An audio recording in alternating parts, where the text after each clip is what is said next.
So these terracotta warrior pits have been excavated, and it's up to us to preserve them. Stone or the Elgin marbles, they were only produced at one time in history, and once they're destroyed, there's nothing that can replace them. Beneath the soil of central China lies something the world has never been allowed to touch. A place sealed, guarded, and protected for over 2,000 years. It holds the final resting place of China's first emperor, Qin Shi Huang. For generations, no one was permitted to look beneath the surface. The site was too sacred, too dangerous, too secret. Until one man was granted permission to do what no one else could. Albert Lin, a National Geographic explorer, arrived with technology powerful enough to see beneath the earth without breaking its surface. His goal was simple: understand what lies beneath the Terracotta Army. What he found was not just soldiers frozen in time, but something far more terrifying. Mass graves, crushed skulls, evidence of execution, and a single skeleton buried deeper than all the others, with a bronze arrow lodged in its skull. The beautiful clay warriors everyone admires. They stand guard over a graveyard built on suffering, sealed with murder, and hidden by an empire that wanted the truth buried forever. The mausoleum of Emperor Qin Shi Huang stretches across nearly 98 square kilometers, about the size of Manhattan. This isn't just a tomb, it's an underground empire, a carefully crafted afterlife kingdom meant to mirror the world the emperor once ruled. Hundreds of pits, corridors, and chambers lie beneath the earth. Some hold infantry, others hold chariots. Some even hold acrobats and musicians meant to entertain the emperor in death. It's a world frozen in time. When farmers digging a well stumbled upon the Terracotta Army in 1974, the world was stunned. More than 8,000 life-sized warriors stood in perfect formation. Each figure was unique. Some looked stern, others tired. A few seemed like they might take a breath at any moment. But even though visitors can see the Terracotta Army, most of the mausoleum remains sealed and off-limits. High fences and military guards protect areas that few researchers and no tourists can enter. Some zones are restricted military areas, preserved not just for history, but for reasons the government won't fully explain. Ancient records say Qin Shi Huang filled his tomb with rivers of mercury and deadly traps for intruders. They even claim thousands of workers were buried alive to keep the emperor's secrets safe. For centuries, people thought these were just stories. But the more archaeologists explored, the more these myths started to feel like warnings. Even today, large parts of the tomb remain untouched, either too dangerous, too fragile, or strictly off-limits. When you stand above the mausoleum, you can feel a strange weight, as if this beauty were built on suffering. Something was buried there, something that should not exist. Albert Lin arrived at the Terracotta Army site feeling both awe and disbelief. Lin wasn't a traditional archaeologist. He chased the past like a detective, using technology designed for war zones. His work was well known and respected around the world. Even so, getting access to restricted parts of the Terracotta Army was nearly impossible. For decades, China had kept the undiscovered areas under strict military control. Drones were tightly limited. Scans needed special approval. Even trained researchers often worked in the dark, allowed to see only what officials approved. Yet somehow, Lin received access that no foreign investigator had ever been given. From the moment he arrived, the tension was clear. Uniformed officers watched his equipment closely. Every drone flight was monitored. Every scan required permission. Lin later said standing in the restricted core of the site felt like entering sacred space. Very few archaeologists had ever walked in some of these areas. Clay warriors stood tall in every direction. Some looked stern, others calm. It felt like real soldiers frozen in time. Every pit revealed new details. Chariot units were arranged with wheel spokes still visible after centuries. Stables held terracotta horses positioned as if waiting for orders. Bronze weapons remained sharp and untouched. Each chamber felt like a sealed moment, a memory locked in clay and stone. But Lin wasn't there to admire the artistry. He was there to uncover what human eyes had never seen.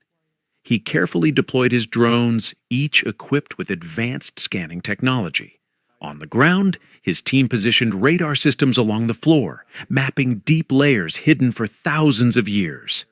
As Lin studied the silent rows of warriors, an uneasy feeling settled in. The beauty surrounding him seemed to conceal something deeper, something darker beneath the surface.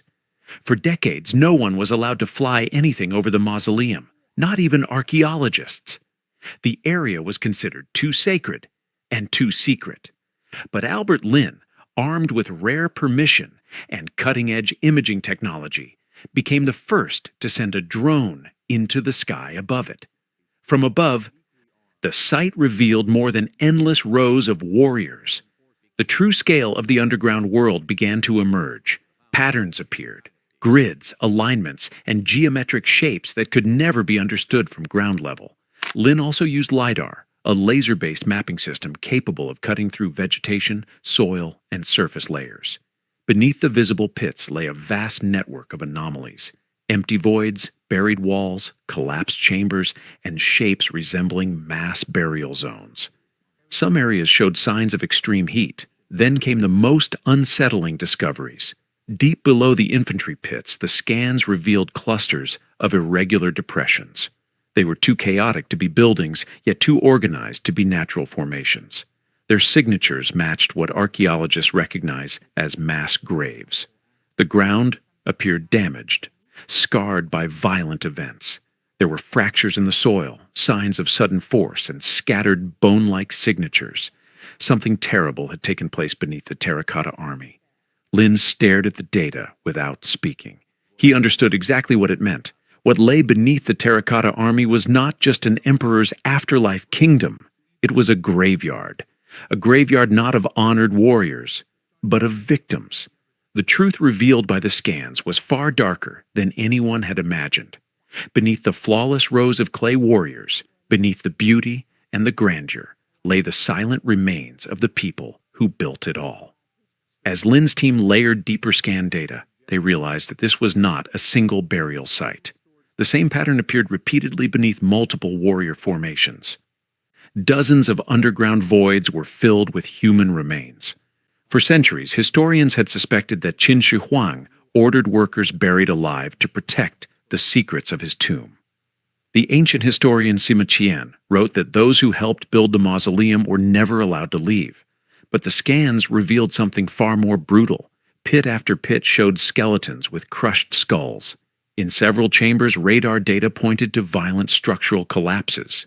Tools lay scattered beside the bodies. These workers were not honored.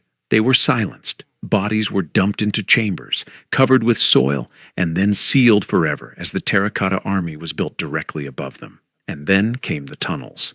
The scans detected faint echoes, signatures suggesting air pockets deeper than any mapped chamber. Lin believed these were collapsed or undiscovered tunnels. Some stretched far beneath the visible pits. No historical records ever mentioned tunnels this deep. What disturbed Lin the most were the footprints. Using density imaging, faint impressions emerged in one underground chamber. Traces of workers running, stumbling, or being dragged. The soil had preserved their final movements like a photograph frozen in time. Even Lin, who had witnessed mass graves and war zones, stopped. "The deeper we looked," he said quietly, "the worse the story became." This was no peaceful resting place. It was a graveyard built through fear, sealed with murder, and guarded by clay soldiers whose silent faces concealed the truth. And one body, one skeleton buried deeper than all the others, carried a story even more chilling. Near the center of the scanned model, the team noticed something that didn't fit. Beneath the orderly layout of chambers and tunnels was a single pit, older than the structures around it, cut deeper into the earth, as if it had been deliberately hidden by everything that came later. Inside, it lay one skeleton. It had not been thrown in. The bones were arranged carefully, almost deliberately. The remains belonged to a young man in his early 20s. But what stopped the room cold was the object lodged deep inside his skull, a bronze arrowhead. This was not an accident. This was execution. And suddenly the question was no longer how he died, but who he was. Ancient Qin records mention the sons of Qin Shi Huang. They were born into power but lived under constant suspicion. Several of them later disappeared from history with no explanation. For centuries, historians debated what happened to them. There was never proof, only silence. As archaeologists examined the chamber, details began to align in unsettling ways. The burial was careful, not careless. The materials surrounding him were expensive, not common. And the chamber itself lay far below the worker tunnels, in a place no laborer would ever reach by accident. This was no ordinary victim. This may have been one of the emperor's own sons, not killed by enemies, but killed by command. As Lin studied the pit structure more closely, he realized it wasn't shaped like a tomb. The space felt less like a burial chamber and more like a prison. The positioning suggested he may have been confined there before his death, sealed away from the world, erased from memory while still alive. And yet, despite every effort to silence him, his story survived. Deep inside sealed chambers near the emperor's tomb, archaeologists uncovered something no one expected to survive at all: bundles of bamboo scrolls. Experts worked in a controlled environment to protect the texts, and what emerged felt less like a record and more like a confession. These scrolls contained some of the most chilling accounts of Qin Shi Huang's reign. Line by line, they described a system ruled not just by law, but by fear. One scroll recorded the execution of scholars. More than 460 men buried alive. Others documented mass book burnings ordered to erase philosophies and knowledge that threatened absolute control. Several texts went even further. They contained written confessions signed by artisans, engineers, and officials. The charges were vague but terrifying: treasonous thoughts, plotting rebellion, failing to meet construction quotas. Together, the scrolls revealed a workforce living under constant surveillance, where mistakes were fatal. As historians read the translations, a heavy realization set in. Qin Shi Huang, long celebrated as the unifier of China and the creator of monumental wonders like the Great Wall and the Terracotta Army, was now visible in unfiltered form. A ruler driven by paranoia, fear, and an overwhelming need for control. Lin stood quietly as the words were read aloud. And in that moment, the Terracotta Army seemed to change. They were no longer just masterpieces of art and symbols of loyalty. They became something darker, an eternal force of domination, standing guard over a foundation built on suffering, silence, and death. At the very heart of the entire complex lies the most forbidden place in China, the sealed central tomb of Qin Shi Huang. No one has opened it, no one has entered it, no one truly knows what waits inside. Mercury levels in the soil are not just elevated, they're hundreds of times higher than what occurs naturally. Ancient texts had long claimed that the emperor ordered rivers and seas of mercury to flow around a miniature palace inside his tomb, creating a symbolic empire beneath the earth. For centuries, those accounts were dismissed. Now they look uncomfortably real. If the tomb were opened, those gases could escape suddenly, turning a historic excavation into a deadly event. Then there's the question of preservation. In the 1980s, archaeologists opened a smaller warrior pit and watched in shock as vibrant paint on the figures began to flake away within seconds. After being sealed for more than 2 millennia, exposure to air destroyed colors that had survived untouched since the emperor's reign. If Qin Shi Huang's tomb contains wooden halls, silk banners, murals, or delicate artifacts, opening it without perfect control could erase them instantly. Lin's scans of the central chamber only deepened the mystery. But one thing is unmistakable. Qin Shi Huang never intended this tomb to be opened, and so far, the world has obeyed his wish, not out of reverence for an ancient emperor, but out of fear. The Terracotta Army has always been a wonder, but thanks to Albert Lin's groundbreaking exploration, we now know it guards a truth far darker and more complex than we ever imagined. Beneath its beauty lies a kingdom built on silence and suffering and secrets that have survived for over 2,000 years. What mysteries still lie sealed behind the emperor's untouched chamber? Drop your thoughts in the comments below and subscribe, because history holds dozens of other secrets waiting to be uncovered.